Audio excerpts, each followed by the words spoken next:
In the waters off Oman, beyond the immediate battlefield, a Chinese naval vessel has taken up position in international waters. The ship, the Liaowan, is not armed for combat. Its role is observation. Its large radar domes mounted on its deck indicate its mission. They are designed to monitor the electromagnetic environment of modern warfare. Contemporary military operations rely heavily on electronic systems. Radar networks, missile defense platforms, naval fleets, and aircraft all emit continuous streams of data. These emissions, while invisible, can be detected, recorded, and analysed. Vessels like Liaowan specialise in signals intelligence. That means it focuses on radar emissions, communications including voice and data links, and electronic signatures, which are unique fingerprints of various systems. Because of the nature of the current conflict, a considerable amount of intelligence will be gathered from various aircraft being operated by the US. The F-35. Even the F-35, despite it being stealth, emits data links and a radar signature while in certain modes. China would want to map how and when these stealth aircraft light up and how their emissions behave in combat. E-2D Hawkeye. This is goldmine level intelligence. Its AN/APY-9 radar scans huge areas, and by observing it, the Liaowan can map US airborne surveillance coverage and learn radar frequencies and patterns. EA-18G Growler. Designed to jam and disrupt, when active it emits powerful signals that can show jamming techniques and electronic attack profiles. The naval systems it's likely harvesting are from the Carrier Strike Group emissions. The USS Abraham Lincoln and its escorts are constantly emitting signals from their air defense radar, fire control radar, and tactical data links. These create a massive electronic footprint and are extremely valuable, as it would help China to map network behavior in identifying things like timing, encryption patterns, and traffic bursts. This isn't just spying.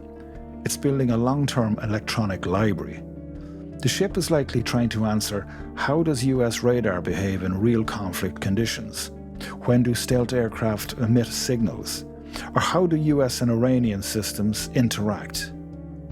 This data collectively gives an idea of what the full battle space might sound like electronically.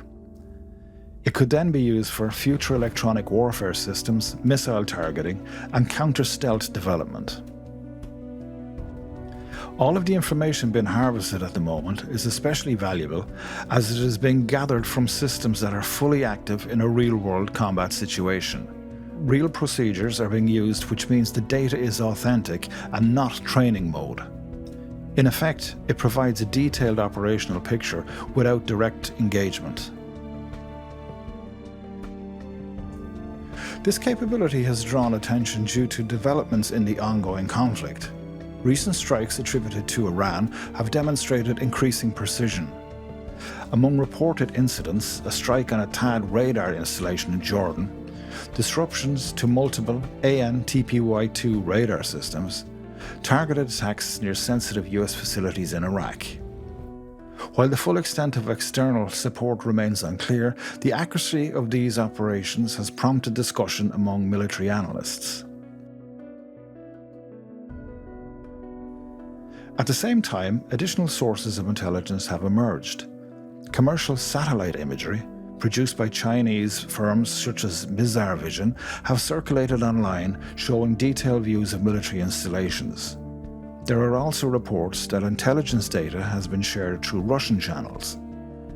When combined with signals intelligence collected at sea, these sources contribute to a broader, multi-layered picture of the operational environment.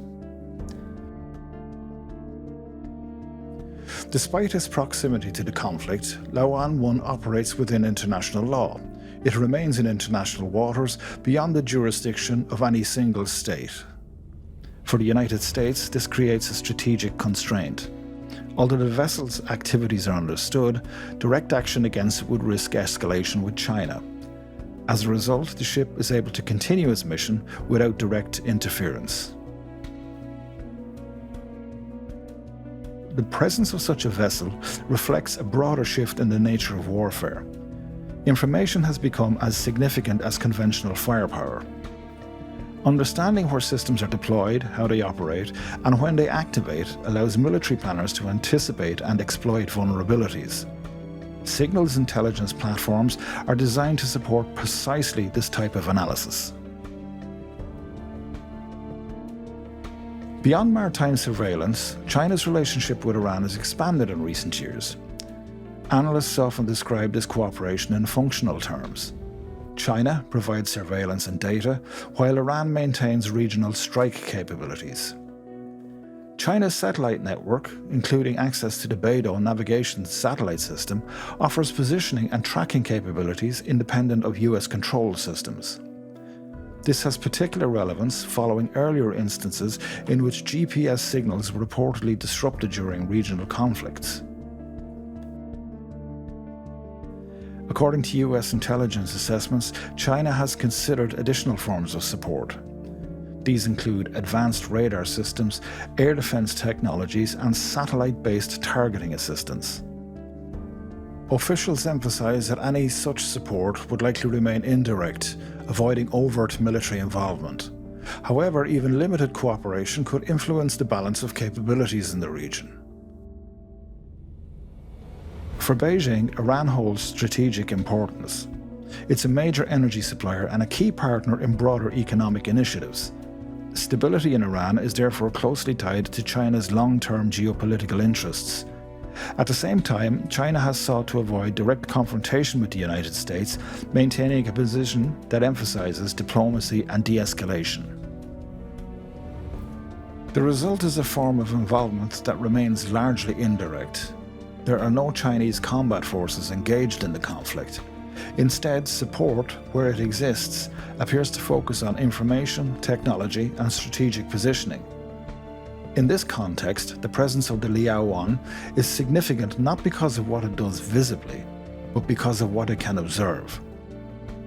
As the conflict continues, the role of external powers will remain a critical factor, not only in determining its outcome, but in shaping the wider balance of power beyond the region.